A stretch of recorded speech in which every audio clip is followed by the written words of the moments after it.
Hey guys, welcome back to Kill, Grill, Eat, Repeat.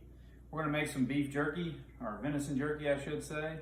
We got 5 pounds of top round and bottom round, which I prefer because it has a very low fat content throughout the muscle structure of the meat, which makes it easier for us to clean. One of the pro tips I'll give you is make sure that it is semi-frozen when you try to clean it to get ready to process it into jerky. It makes filleting off the fat and the muscle layers come off a lot smoother. And so here we got to get rid of this. There's 2 different types of knives that I like to do this kind of work. One of them is the Victorinox. It's just a 6-inch boning knife. It's good for cutting it into the strips, but I really like the Dexter fillet knife. And I'll use this when I'm cleaning up the meat to get it ready for processing. So what I'm going to show you real quick is, you can come on in here and watch. The easiest way is just to get under that membrane with your fillet knife and fillet it off. Or you can do it the old school way, which is to fillet just like you're doing a fish, which is the way I like to do. Being very, very, very careful of your upper hand. You don't want to slice your fingers, but it comes right off. If you like the boning knife, it's simple as well. You can just slide it under. You just work. This takes a little bit of time to get familiar with if you've never done it before. Be patient. It's easy to take too much. It's better to have more left than to take too much. So take your time when you're doing this. Get it all cleaned up. When I come back, I'll show you what it looks like. And then this is about a 3-day process. So I'll be back. I've got the meat in 3 stages now. This is what it originally looks like with the fat content still. I got a whole slab here. And then what I'm about to do is I'm going to show you how you want to cut it into strips. If you've ever done woodwork before, you can see, come on in and look at the grain of the meat. It's just like the grain of wood. This is which way it's going, right? So we want to cut our strips against the grain. So what I've got here is, here's the piece that was like that. I've cleaned up all of the fat and the gristle. And now what I'm going to do is I'm cut it into slices. If you're doing it with a knife without a jerky slicer, you'd want to come in, I'll go this way, as close as you can and do about 1/8 of an inch to 3/16 of an inch slices. So you don't want it to be no thicker than that. But because it's against the grain, when we cook this, it's going to come right apart. That's what you want. That's what makes it tender. A lot of people make the mistake of cutting it the long way because they want long strips of jerky, but then they're surprised when it's a little bit chewy. So I have a jerky slicer, which I'll show you later on in the process. So I just want to cut my pieces across the grain wide enough, or thin enough I should say, so that they will fit into the throat of the slicer. So I'm going to go ahead, and you can tell that it's still a little bit frozen, which is fine. I'll get all these cut up. Pretty simple.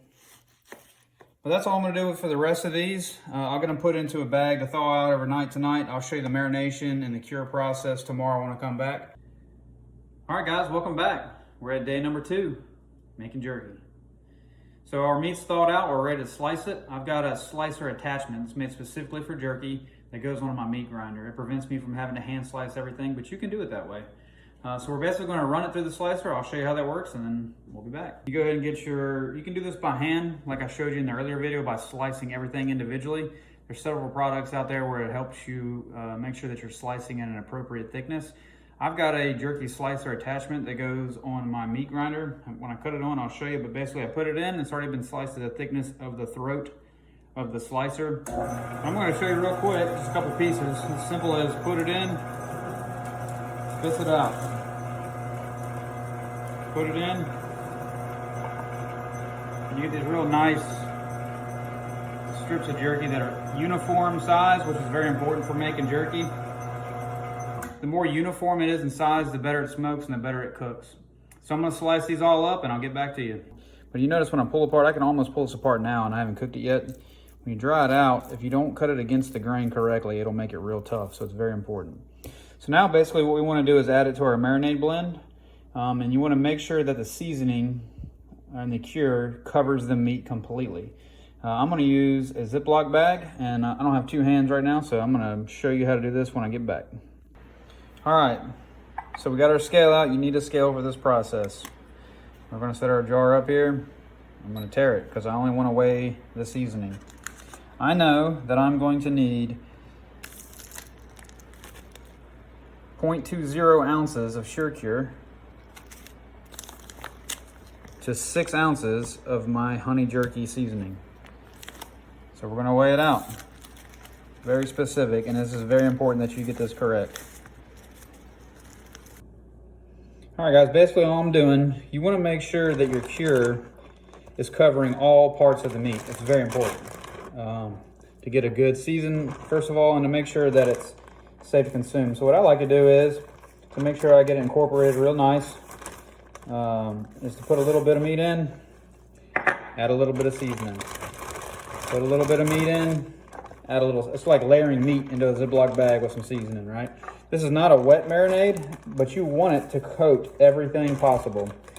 And another thing that's very important is if you have time, if you have a tumbler, you don't have to worry about this as much because it's going to tumble the meat and it's going to make sure that all the surfaces of the meat get covered in this cure. But if you don't have a tumbler, every time you think about it, you'll open your refrigerator and you'll massage this, right? And massaging makes everything better. So we got all of our cure in here now, all of our seasoning in here. And basically what you want to do is just close the bag up, mix it up really well. And when I say really well, I mean really well. Your goal is to make sure that all of this meat is touching some of this cure seasoning. Otherwise, it'll have a real bad effect. You'll have one piece that's really, really flavorful and one piece that's really bland and dry, okay? And the more times during the week, or 2 days, don't do it a week. That would be a huge mistake. The more chances you get in the 2 days you're marinating, that you can massage it, take it out of the refrigerator, mix it up, the better. Another important tip is to make sure you get as much air out of this bag before you put it in the refrigerator as possible. So I like to leave a little small hole, put my air vent at the top, and just keep pressing and press and press and press until almost all that air you can see is out. Zip the bag up, and now we've got it really tight, almost vacuum sealed. You can vacuum seal this, just make sure you set your vacuum sealer on a low vacuum pressure, all right? Put it in the fridge. All right, guys, welcome back. It's the third day of the jerky making process. It's the final day, my favorite day. It's the day to smoke. What we've done is we have taken our jerky and laid it out on grates. You can buy jerky pans, jerky racks, jerky grates, whatever you want to call them. You can buy silicone mats, but you want to buy something that's fine enough to where the jerky doesn't fall through and it lays flat and uniform. It's very important when you're smoking. Another thing is, once you've take it out of the bag, make sure that you take the time to spread it out evenly. Making jerky is a little bit of a time-consuming process, but it's a labor of love, right? Once you've had jerky, you know. We're going to take these, get them out on the smoker, and I'll meet you guys out there.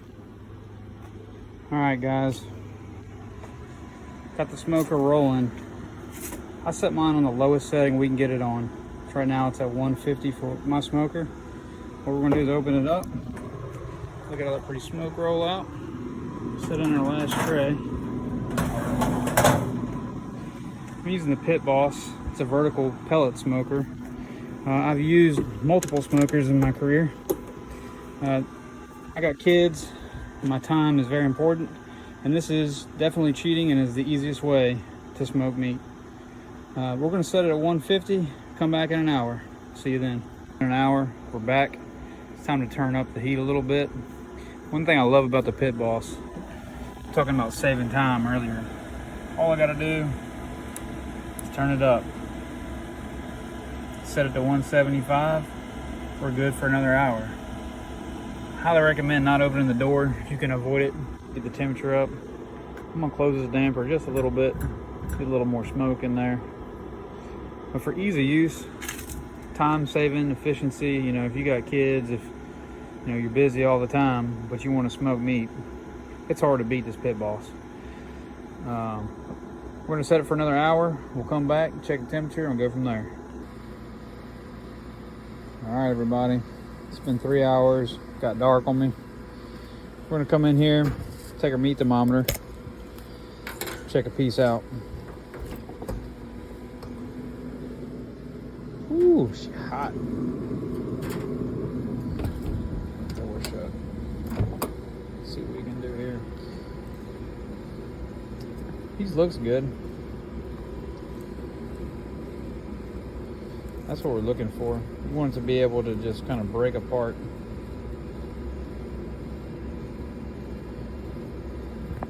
But the real test of time is the thermometer. You gotta be 165. We're sitting at 153, right? So one thing that I would recommend is put it back in the smoker. You could eat this right now, you just can't store it. So I'm gonna put it back in. I'm gonna set the heat up 225 and finish her off, and then we'll be back. All right, guys, I'm pretty much done. They break right open, reached 165. You did the cooking, you did the killing. You get the first taste. It's got a great smoky flavor, a little bit of sweetness. You can either vacuum seal these, and if you're not gonna eat it in a week, 5 pounds won't last a week in my house, but at most it would.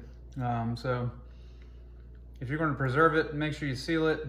If you're gonna keep it for a long time, put it in the refrigerator. But you guys are gonna love it. Check it out, let me know what you think.